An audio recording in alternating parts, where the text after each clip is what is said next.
Have you ever stopped to wonder about the hands that serve you? The ones that pour your coffee, clear your table, or hand you a menu? We see the uniform, the name tag, the hurried smile, but we so rarely see the person inside.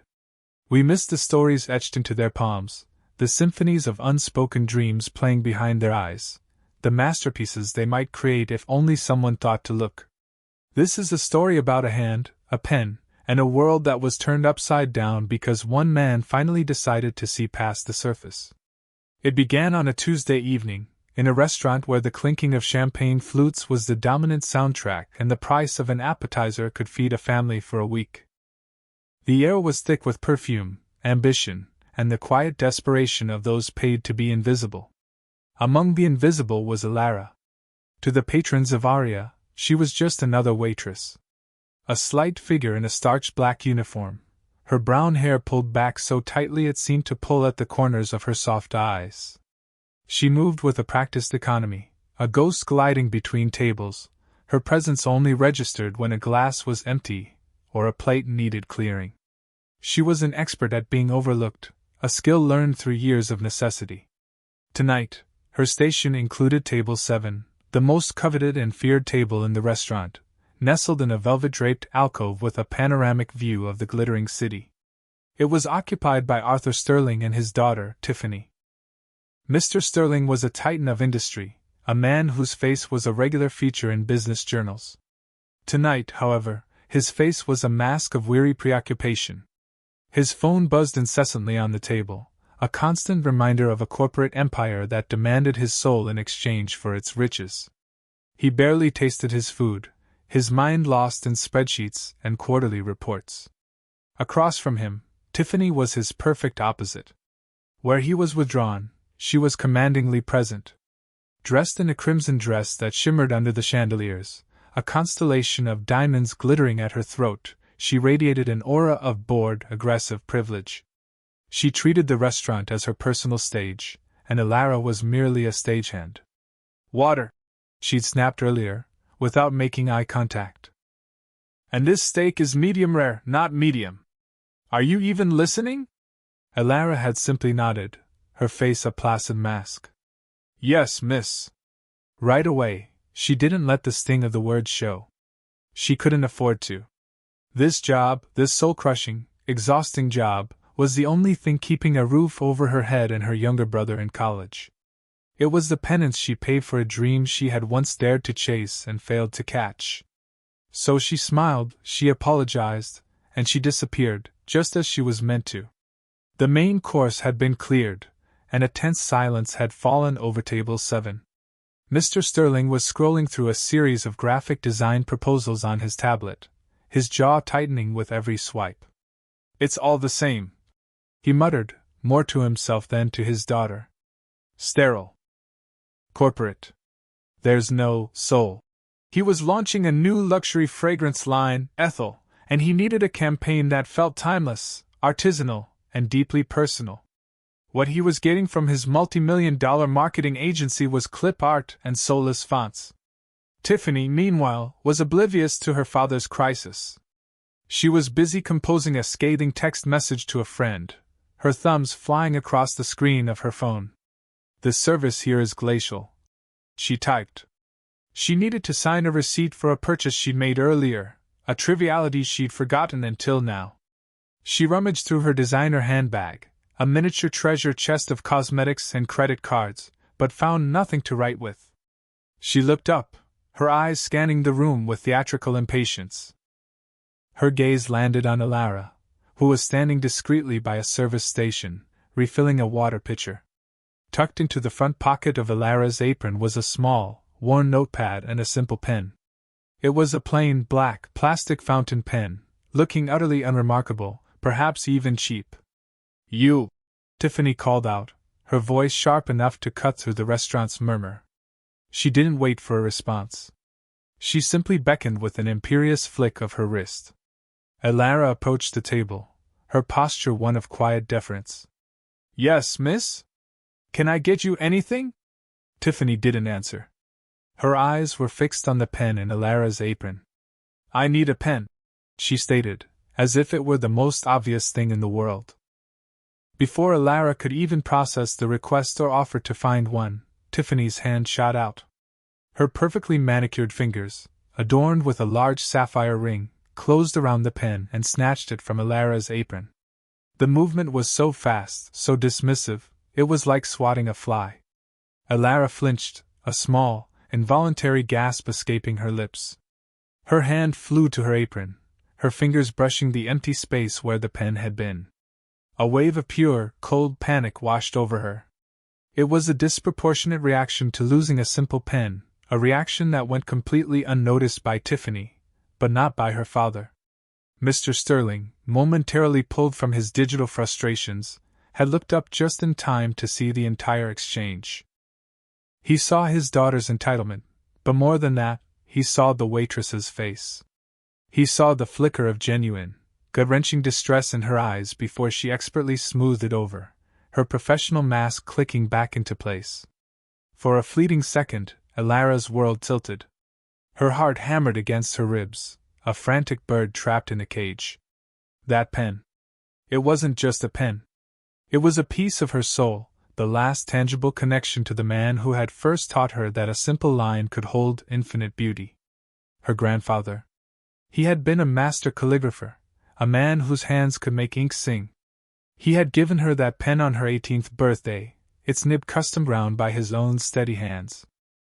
"A pen is just a tool, Alara," he had told her, his voice warm and raspy like old parchment. "But in the right hand, it becomes a key. It can unlock the world inside you." For years it had. It was the key she had used to sketch dreams of art school, to fill notebooks with swirling fonts and fantastical creatures. It was the key she had used to write the application letter for the scholarship she almost won, the one that would have changed everything. But then her grandfather had gotten sick, and dreams had become a luxury she could no longer afford. The pen became a relic, a painful reminder of a life she'd had to abandon. Now it was just gone.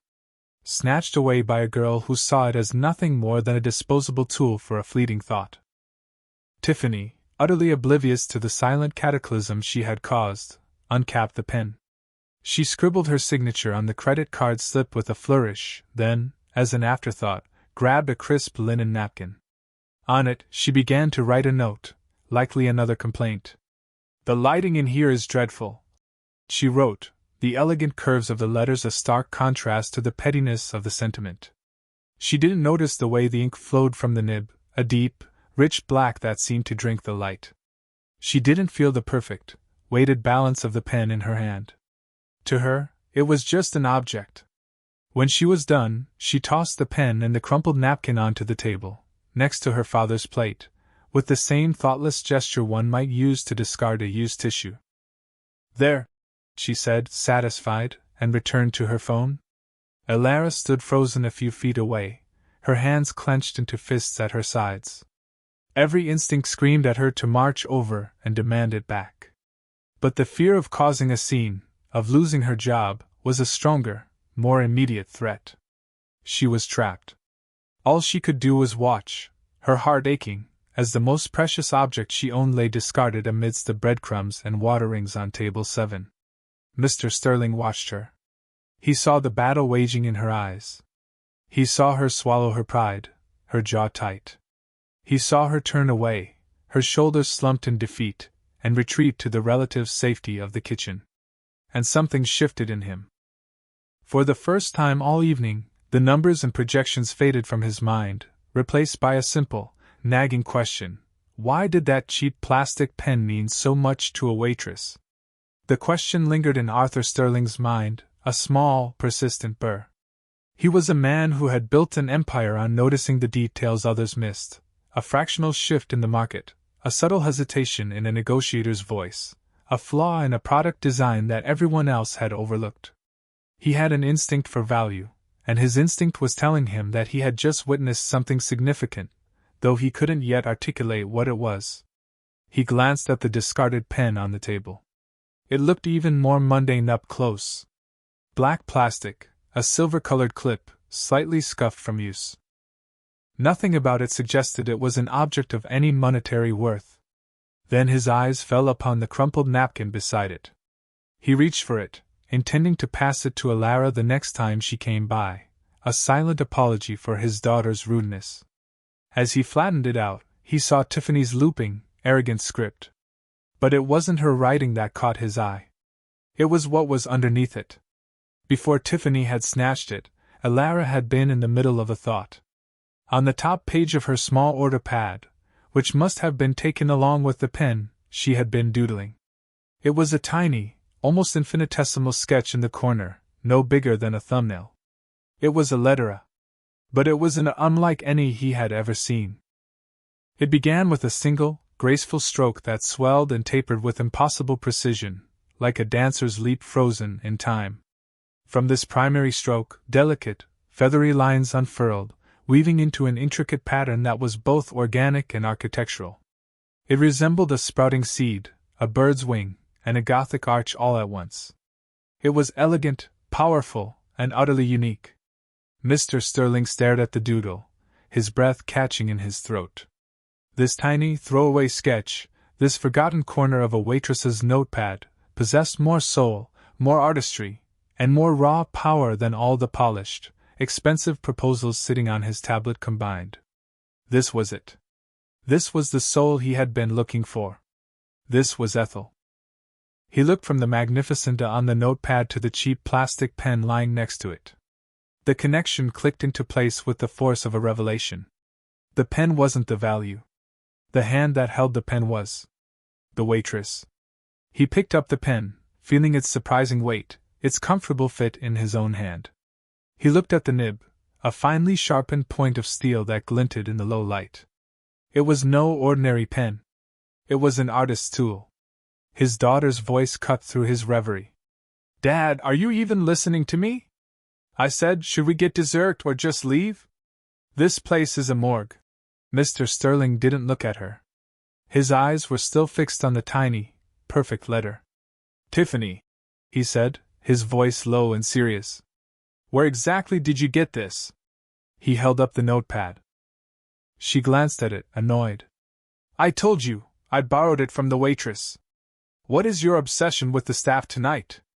"Get her," he said, his voice firm, leaving no room for argument. "Bring her back to the table. Now." Tiffany stared at her father, her perfectly shaped eyebrows rising in disbelief. "You want me to what?" "Dad, she's probably busy. She's a waitress." The last word was laced with a particular kind of disdain, as if it were a diagnosis of some terminal inadequacy. "I don't care if she's in the middle of plating a baked Alaska for the mayor," Mr. Sterling said, his voice dangerously quiet. "Get her." Defeated and utterly bewildered, Tiffany sighed dramatically. She scanned the dining room, her impatience radiating from her like heat. She spotted Alara emerging from the kitchen doors, carrying a tray of coffee for another table.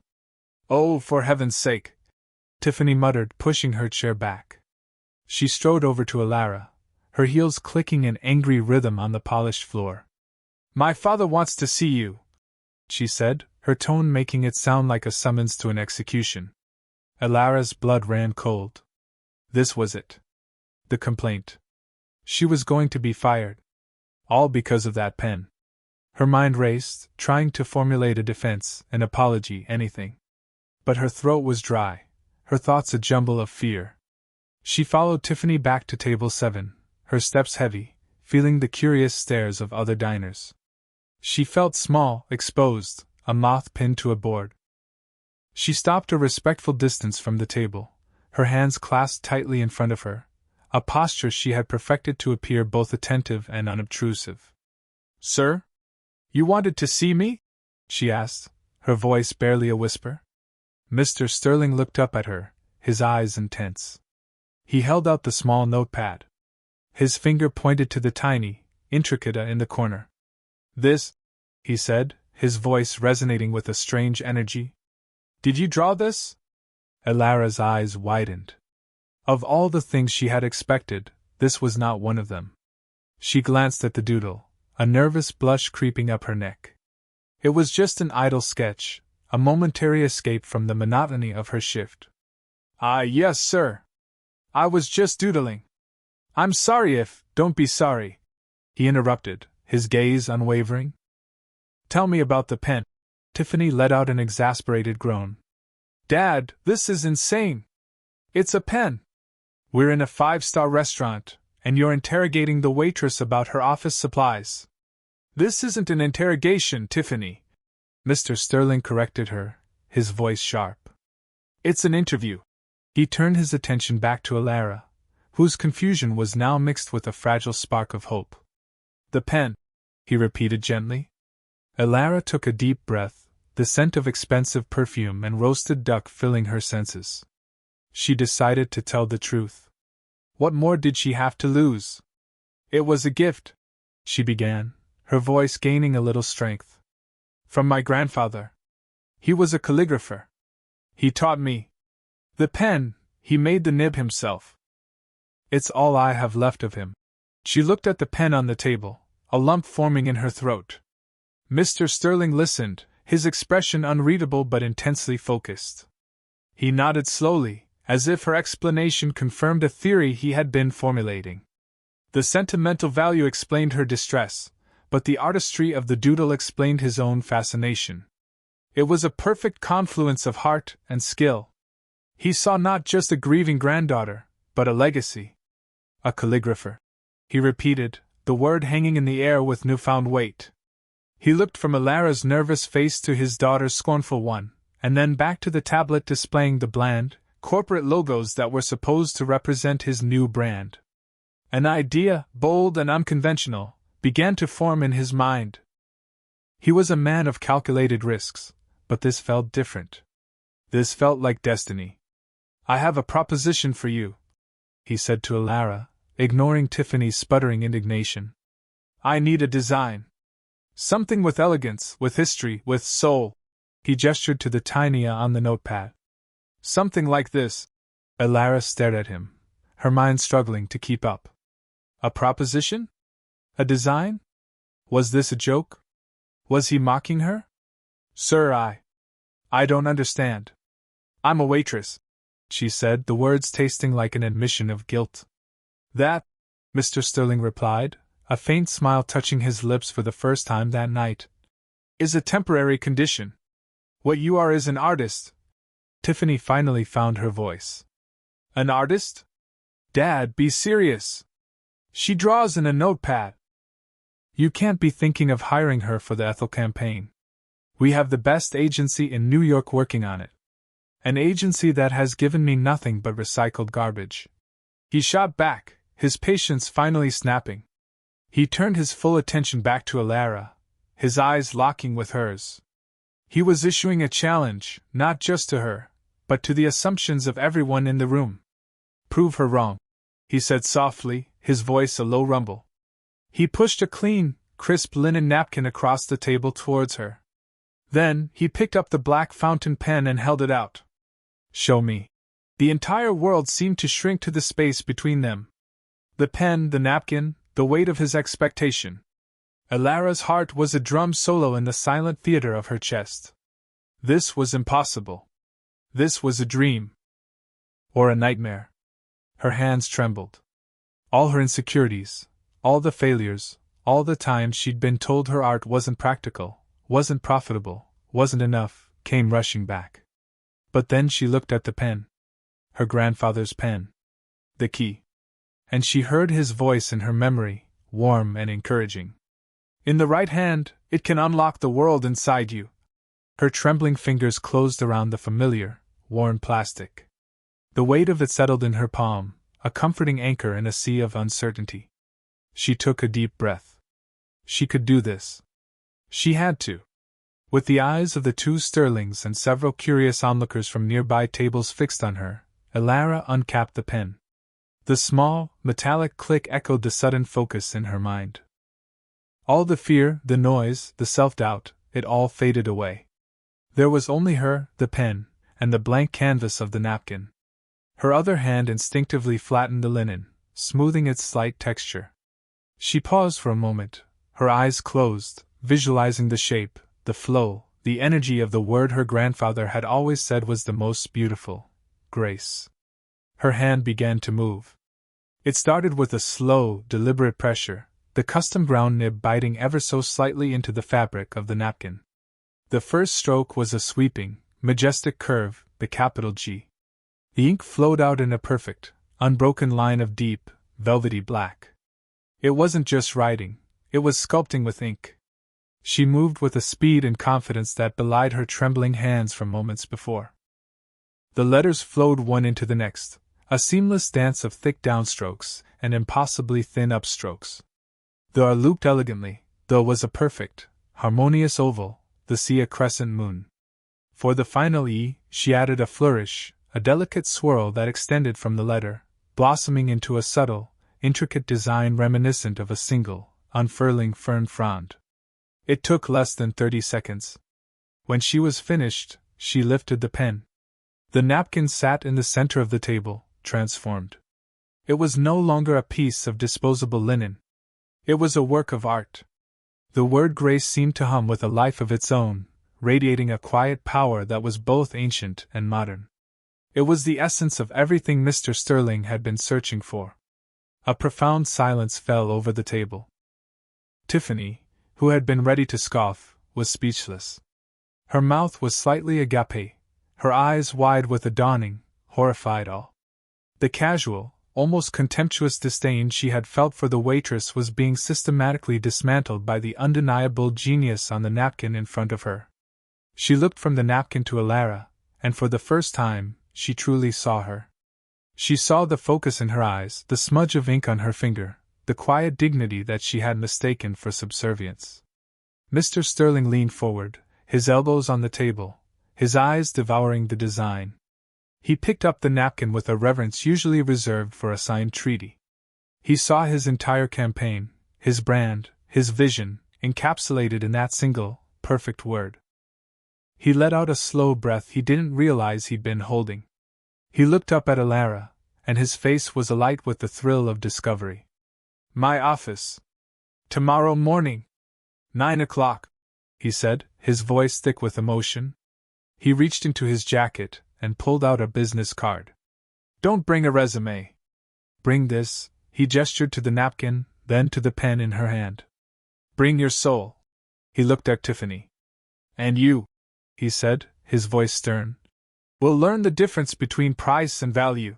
The job offer hung in the air, electric and unbelievable. Alara felt a dizzying wave of vertigo, as if the floor had dropped out from under her. Her mind, so recently consumed with the fear of being fired, could not process the magnitude of what was happening. "My office tomorrow?" she repeated, the words feeling foreign in her mouth. Mr. Sterling nodded, his expression serious. "I'm not just offering you a project, miss." He paused, realizing he didn't even know her name. "Alara," she supplied, her voice small. "I'm not just offering you a project, Alara," he continued, his voice resonating with authority. "I'm offering you a position. Head of Artistic Design for the Ethel launch. We can discuss salary tomorrow, but I assure you, you will no longer need to depend on the generosity of diners for your income." The words hit Tiffany like a physical blow. Head of Artistic Design? This was a senior role, a position that people with master's degrees from prestigious schools fought for. And her father was handing it to a waitress based on a drawing on a napkin. The absurdity of it was warring with the undeniable proof of talent right in front of her. Her gaze fell to the pen, which Alara was now clutching in her hand as if it were a holy relic. The cheap plastic pen she had snatched without a second thought. She suddenly felt a hot flush of shame so intense it was nauseating. Her own callousness, her own blindness, was suddenly laid bare under the bright lights of the restaurant. She looked at Alara, at her worn-out shoes peeking from under her uniform trousers, at the faint exhaustion that always lingered in her eyes. And for the first time, Tiffany saw not an object of service, but a person whose treasure she had treated like trash. With a trembling hand, Tiffany picked up the other pen, her own expensive, gold-plated pen that she had finally found in her purse, and the credit card slip she had signed so dismissively. She looked at her own signature. It was just a scrawl, a meaningless mark. Then she looked at the word grace on the napkin. It was everything. Tiffany started, her voice cracking. She cleared her throat, forcing herself to meet Alara's gaze. "I am so sorry." It was a simple, unadorned apology, devoid of her usual theatrics. "It was real. The pen. I had no idea." She gestured feebly towards it. Alara looked down at the pen in her hand, then back at Tiffany. She saw the genuine remorse in the heiress's eyes, the crumbling of a lifetime of entitlement. And in that moment she felt not triumph, but a strange sense of empathy. She gave a small, forgiving nod. "It's okay," she said softly. And it was. The sting of the insult had been erased by the balm of the opportunity. The pen was back where it belonged, and it had, in its own way, unlocked a new world for her, just as her grandfather had promised. Mr. Sterling watched the exchange, a sense of profound satisfaction settling over him. He had found his artist, and perhaps, his daughter had found a piece of her humanity. The next few weeks passed in a blur for Alara. She walked into the gleaming, monolithic Sterling Tower the next morning, her waitress uniform traded for the nicest blouse she owned. She was met not with skepticism, but with the brisk, professional welcome of Mr. Sterling's executive assistant. She was ushered into a sprawling corner office with a view that made the entire city look like a toy set. Mr. Sterling was true to his word. The cynical head of marketing, a man named Henderson who had sneered when he heard the story, was quickly put in his place.